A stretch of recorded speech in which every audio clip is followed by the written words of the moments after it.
Hello everyone, Atkpwr here with another How to Build the Divisions video with the 11th SS Nordland. Let's dive right in here to this fabulous older division that I think still has a lot of legs to it. If you guys enjoy this, make sure to hit that like button, subscribe, check out the Patreon link down below, and my new website at atkpwrgaming.com. All right, now, 11th SS. I actually really enjoy this division. This is a division that I think still hits pretty hard.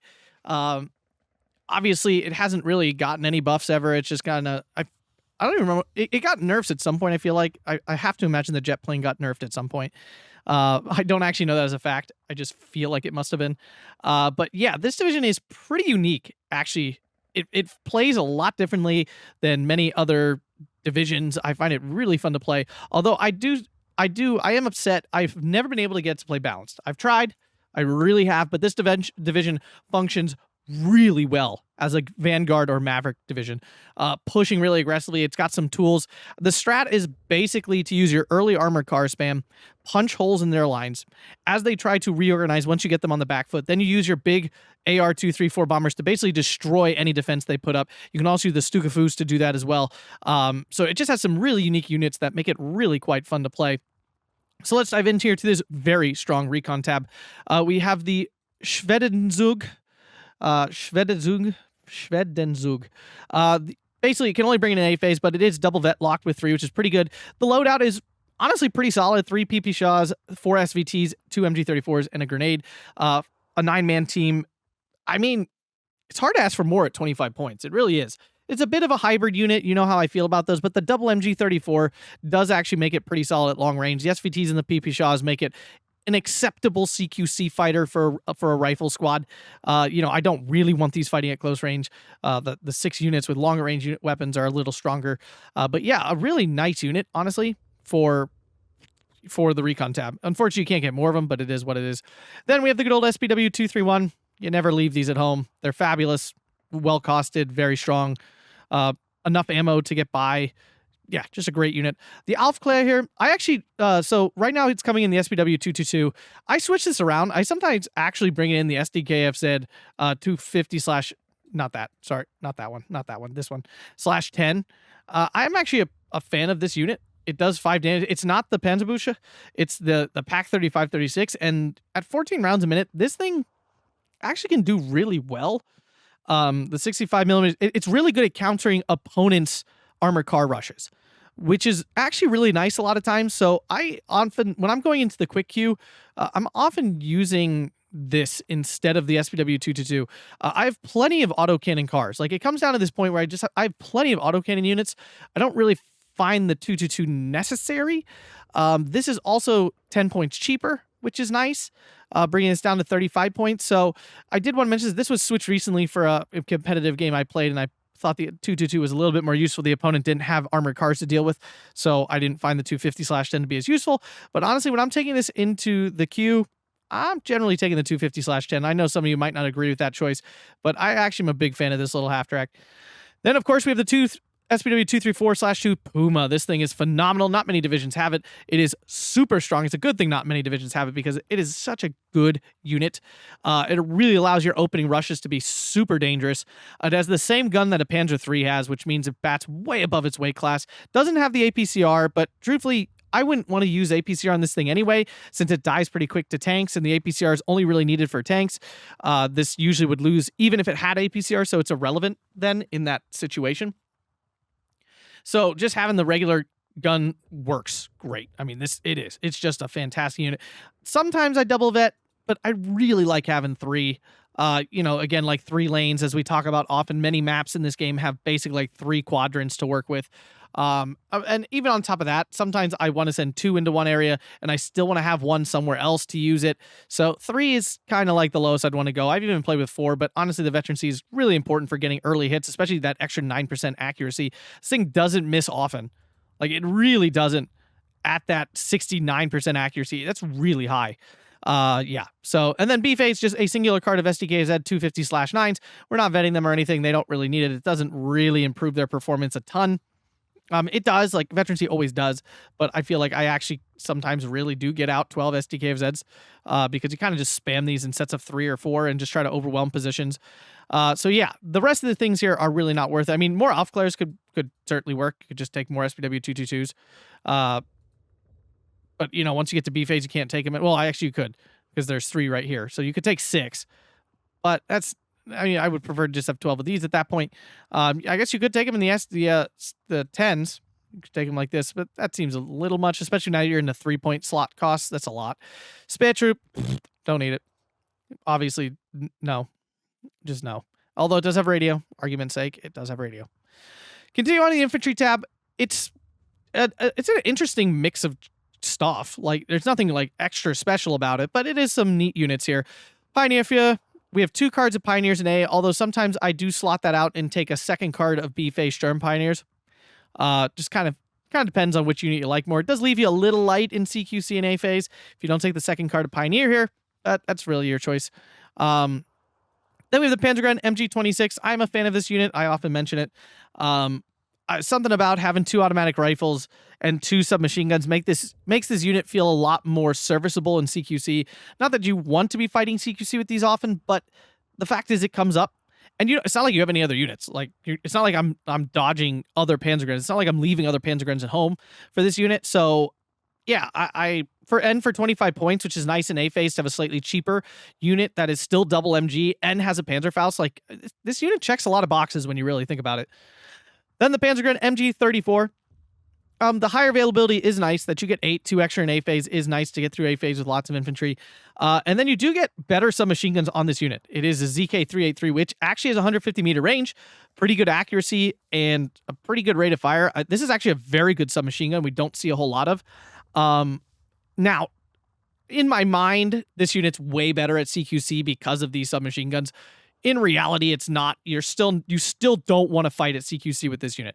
But the unique thing is, there is opportunity to catch out an opponent where you get to use your entire unit, right? Like, if you're at 150 meter range, every single weapon is going to fire. And that actually does put out a lot more damage than, like, a normal rifle unit at that range. Like, you are doing a lot more. Like, this is what? 1.4, 2.4 damage, right? If we look at just a regular Panzergren here, they don't get to use their MP40. You are putting out more damage than a regular Panzergren does. So, like, that is significant. Like, and again, that's a pie in the sky situation. It's not often you get in that perfect 50 meter range there where the MG still gets to fire and the submachine gun gets to fire. But the fact is, it can happen, and it does, and that's really nice when it does, and it's fun. And truthfully, the only bonus of this really is the extra availability, and it's that the fact is, this is the unit you have at the end of the day. I mean, I could take more MG26s, but I do want a unit that's a little bit more potent at long range. B phase, you get your Sturm Pioneers. Remember, they are phase locked to B. That's why they're here. Otherwise, I would take Sturm Pioneers over this Pioneer card any day of the week. Then we have the Panzergrens with Panzerfaust. Yeah, they're great. Panzergrens. I'm still a fan of them. A lot of people think they're just underpowered these days. And yeah, I mean, definitely the Men of Steel infantry squads are way stronger for the same price, and it's ridiculous. But this unit is still very solid. Double MG42 is double MG42. If you ever watch this unit catch a unit out of green cover, it just wipes out half the squad in a single burst. It's pretty nuts. And then finally, C phase, to fill in the end of the match, we have a regular Panzergren squad. Again, I mean, you could take Panzergren MG26s. Maybe that's the better choice. Maybe not. I don't know. I'm not sure. Yes, this unit is cheaper. There's a very real argument for that here. Yeah, you could slot either one in. You really can. It kind of goes either way. But I don't know. Looking at it now, I almost think I should have the MG26 infantry here instead. Yeah.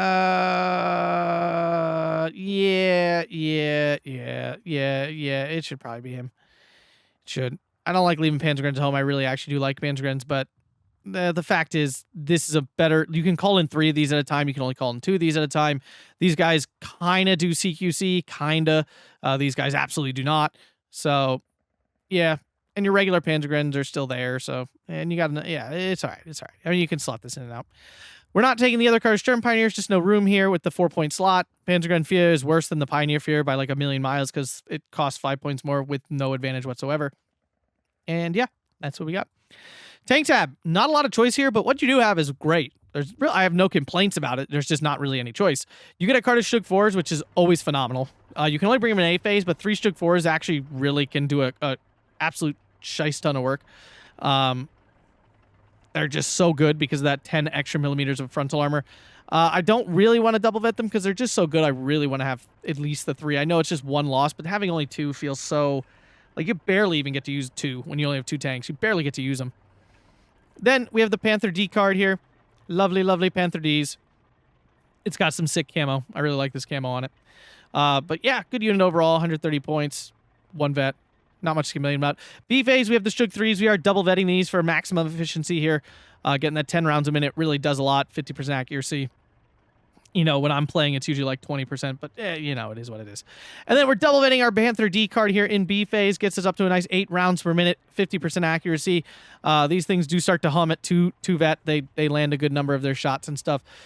This is a nice mix of tanks. You know, there's nothing light, which is unfortunate, and nothing actually very good at supporting soft stuff, but it is still a nice tank tab.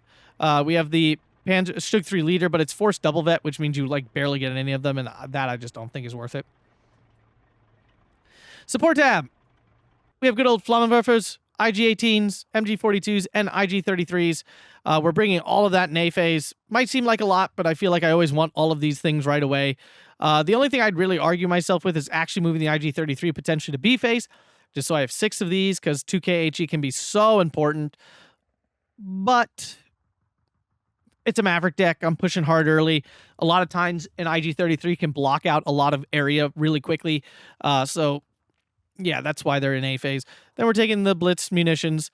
Things we're leaving at home here. We don't need this. We have no disheartened units at all. MG-34s, MG-42s, they're nice. I just don't have space for them. The support tab's really not that big for how many great units you have. I'm not taking a commander. This is a little abnormal for me, but I do have a fair bit of veterancy in the deck naturally built in, and I just oftentimes in my Maverick decks, I don't find a ton of use for commanders. Like, I just want to keep pressuring the front line. If this was a Panther commander, I would probably bring it. Like, I would probably bring that. But again, in these Maverick decks, I don't feel like I have the time or points to be spending on a commander that isn't helping push the front line like a Panther, which is why I'm not taking a Panther here. You know, all these guys function pretty well at 2 vet. You know, there's no unvetted C phase card that really benefits from a commander, so that's why there's no commander. I am leaving the Stuka Zafus at home. I know, sad face. It's basically a Verf Ramen with a gun on it that you would never use anyway. It is good. The napalm factor is kind of irrelevant. It's technically a napalm weapon, but really it just does HE damage. It's a good unit. Like, don't get me wrong. It is a good unit. I just don't think you need it. With the presence of the bombers and stuff in this division, I just can't find room for it. I'm sorry. I know people are going to be like in the comments, like raging that I don't have this unit in here because it is unique. But it's really, I mean, if we're being honest, it's not that unique. It's a Verf Ramen. It starts a fire. It burns a little longer. It's not like a massive factor. Truthfully, if an infantry squad gets hit by this, it's mostly dead anyway, so the flame is kind of irrelevant. So yeah, I mean, this is nice for killing super heavy tanks. I'm not going to deny that. You know, this is kind of like your ace in the hole if you run into IS-2s or a King Tiger. I'm not running into that very often. Like, if I had to force this unit in, I would probably leave the IG-18 at home. I'm trying to think what else I could take out. Like, what is 3 points? Oh, sorry. Big yawn. Maybe a Pioneer squad? Like, if you are desperate to get that Stuka Zafus in, take out this second Pioneer squad, I think. Yeah, I think that's what I would do. But I'm not doing that. I just don't find it needed. I never use it when I bring it. The range is too short. I don't like how short the range is. I never feel like Verf Ramen's actually hit very often. It's a cool unit, but doesn't do it for me. Anti-tank tab. Lots of options, no tabs to work with it, which really kind of sucks. This division still suffers from the good old OG divisions have no slots problem that we see a lot in this game. it really, I think that's part of its niche, that it doesn't have a lot of slot stuff, but it's still really annoying because you don't get to use a lot of the cool tools it has. Panzerschreck, I have a hard time not taking these units. I find it very dangerous. FK288, it's a good unit. I mean, partly for its AT capabilities, which aren't phenomenal. I mean, it's a ZIS-3, which is not great, but you do get the radio artillery ability of it. I'm going to put this in an Opal Blitz. That's really kind of annoying me that I keep forgetting to change that. There we go. The artillery really is what I use it for, is the radio spot-on fire that it can do when it's in radio range. Pack 40 and B phase, what we're not taking, the 45 mil, the FK288 kind of does a similar AT job as this. This doesn't come with the APCR, which makes it significantly worse. I still like the 45 mil, but again, without that APCR, it doesn't have nearly as much ability to like bat out of its weight class, which is definitely disappointing. The Jagdpanzer Su-76, Su-76 are fine, but again, it's just this unit. Like at the end of the day, without indirect fire, which makes it way less exciting to me. So yeah. And then we have another card of FK. I mean, there's not nearly enough slots for this. And the variety is nice, but it sucks that you can't actually bring more of it. Anti-air tab is good. I mean, this is a solid anti-air tab. You got SDKFZ71, only comes in A phase, so you take it in A phase. I am bringing an 88 card here for a little bit more 2K AT and stuff, is actually what I'm bringing it for. The Panthers are nice, but I don't always like risking them. That sometimes, you know, they are only 120 millimeters of armor, so they can absolutely lose tank wars at long range to like Tigers and definitely other Panthers. So the 88 can kind of help with that.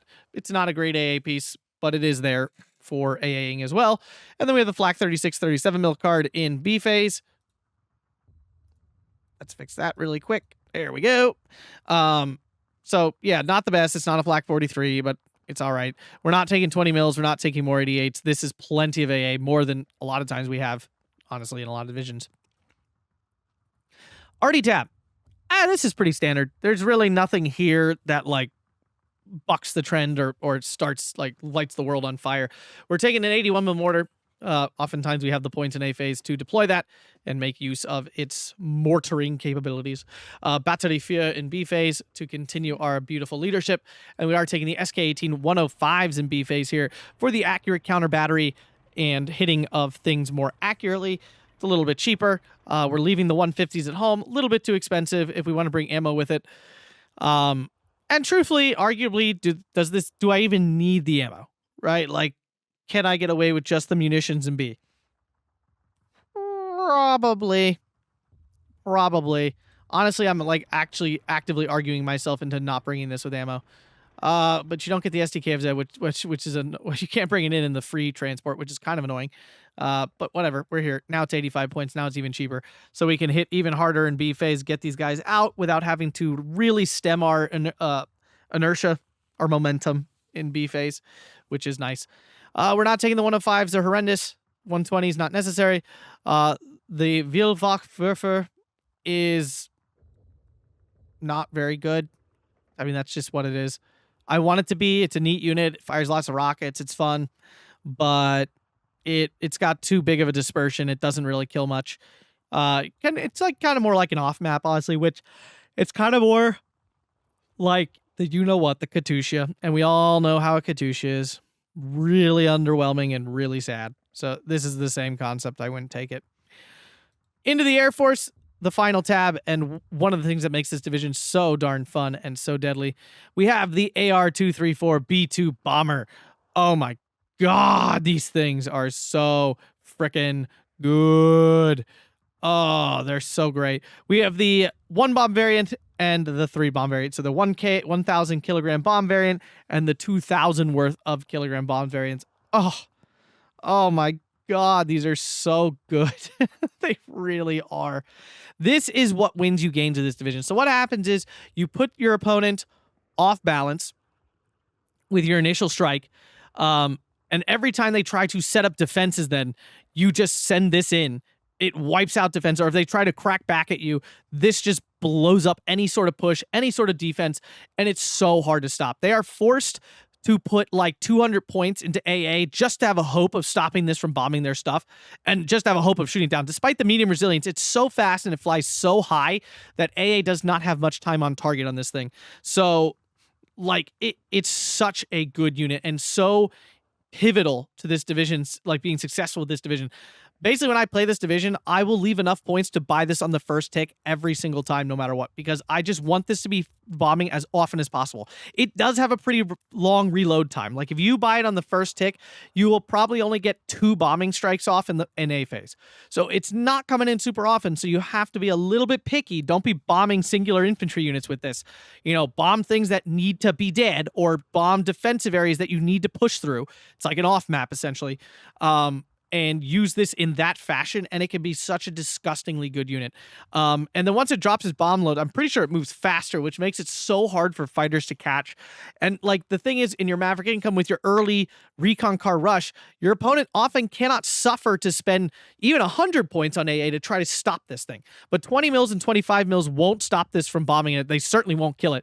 You need something more deadly like an SDK of Z71, and even that I don't think stops this from bombing, and probably can't shoot it down either, unless this thing flies directly all the way over it, just like straight through it, then maybe then, but it's a stretch no matter what. So the unit just slots in so well with the style of this deck in Maverick. Then we have the Focke-Wulf here, 190 A8. This is phenomenal. Your opponent who is already like squeezed on AA forces, this comes in and can strafe and just wipe anything out, shoot down fighters that are going after your ARs. You can honestly a lot of times just straight head-on strafe an AA piece if it's not strong enough. 20 mils, 25 mils, sometimes even 37 mils if they're unvetted. This thing can just fly at it and like kind of kill it. These things are gross. And with the extra veterancy, which reduces the amount that AA suppresses this, it becomes a really strong unit. Weird fact I just noticed, this is one of the few units they actually put the swastika on the back there. Huh, kind of weird. We're not taking the JU-87. This just isn't good. Like, it just isn't. I mean, it's okay. Like, it does okay things, but it's really not that good. It needs the spotting. I would love to take the GO-145. This thing is great. At 25 points, you get 2 little napalm bombs, recon. It says artillery observer. Oh, yeah, it's radio. It's a very nice 25-point recon plane. And these 2 little napalm bombs are actually pretty nasty. The napalm here does matter because when it hits the unit, like, it still continues to hurt them on the spot. And since the bombs aren't that powerful anyway, a lot of times the napalm will finish enemies off. Would love to fit it, but again, once again, slot cost killing you here with so many 3-point slot costs. You just can't bring a lot of these units in. But yeah, that's my 11th SS Nordland Maverick deck. I really like this division. I think it still plays really well despite the restrictive slot costs that are like kind of punishing in a lot of ways. This division fits everything it really needs in just fine. Again, I do not think you can really play this balanced. I'd love to, but I just have really not found success with it, mostly because of if this slots weren't so painful, then I think you could play this balanced. But because you are like, look, you can look at the bottom half of my division here. Like, there's only 3 units in each slot. That's pretty low. Like, overall, like, it's not a lot going on in terms of slot activation costs. But if you guys enjoyed this, make sure to hit that like button, subscribe, and consider checking out that Patreon link down below. Thanks a bunch, and have a fantastic day.